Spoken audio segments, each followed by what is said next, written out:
What I'm about to review in this video is very important. So as a forex trader or an aspiring forex trader, pay close attention to this.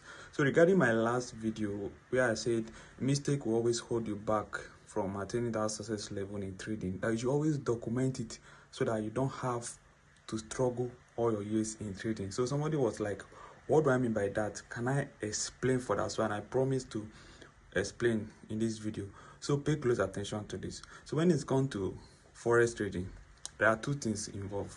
The first is learning. How do you learn?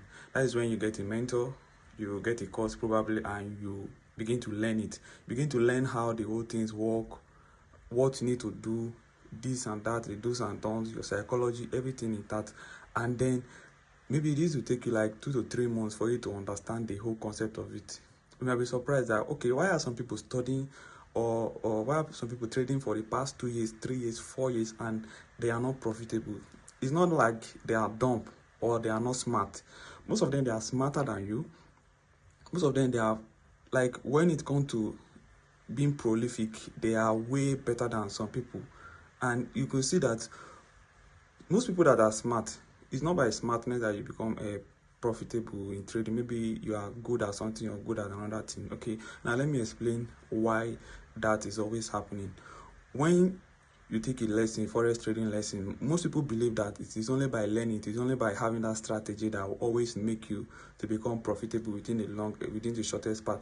Because a lot of people tend to quote forex trading as a gamble, okay, sporty based kind of stuff, and that is a very bad idea behind forex. It is not what most people paint it to be like. Okay, it's not a get rich quick scheme. So when you first of all learn, you've gotten a strategy, you've studied that in the next 6 months, okay, and then in the next 5 to 7 months you want to become profitable and you're finding it difficult, what you need to do is that something you are not doing, what is something, is because of something you are not doing. Because those periods when you are learning is when you are taking losses, maybe back to back. Sorry, I'm sweating.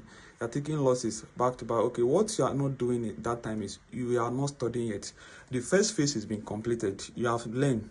Now the second phase is for you to start studying. How do you study after you've learned?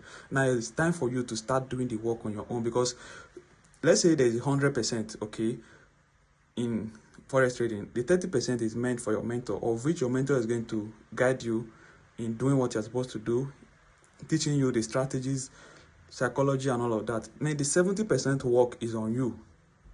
That is why when some mentor have 40 students, you see that some people are making good results and some people are not giving good results. Okay, now what some people are doing is that they are studying. How are they studying? They are documenting those parts, what is causing them losses, what are they doing wrong. Are you doing the same thing? Okay, are you documenting your losses and then know the area you need to improve on? You may be good at technical analysis, knowing how to analyze the charts. You might be good at taking trade, but you might be bad at technical analysis. You might have this FOMO, okay, you might have this fear and all of those things. Are you working on those parts? A lot of persons are good in some aspect, but they fail to realize those parts that is having faults in their trading system, and that is where those parts that is causing you those losses are those parts you need to work on to make you profitable. So if you are somebody that has been trading for the past 1 year, for the past 2 years, and you see that, okay, you're finding it difficult to become profitable as a trader, what you need to do is you need to start studying, start documenting those losses, because mistake will always hold you back from attaining that success. Learn from your mistake, and that is how you grow as a trader. This is what has helped me, and if you apply this in the next 1 to 2 months in your trading career, okay, start studying instead of learning. It's not by chasing strategy up and down. That is not going to help you. It is not by all those learning new things, learning every strategy you come across, because the person is making $1,000, $10,000, and you feel that your strategy is not working for you. What you need to do is every strategy work, and forex trading is a game of probability. So work on those parts that is causing you losses, and that is how you are going to achieve that success in forex trading. I'll see you on my next video. Make sure to give a follow and also comment what you learned from this video, and I'm going to be answering your question. And tell me what I should make the next video about. Ask your question in the comment section, and I'm going to read everything out and make a next video depending on what you ask me to make video on. Peace out.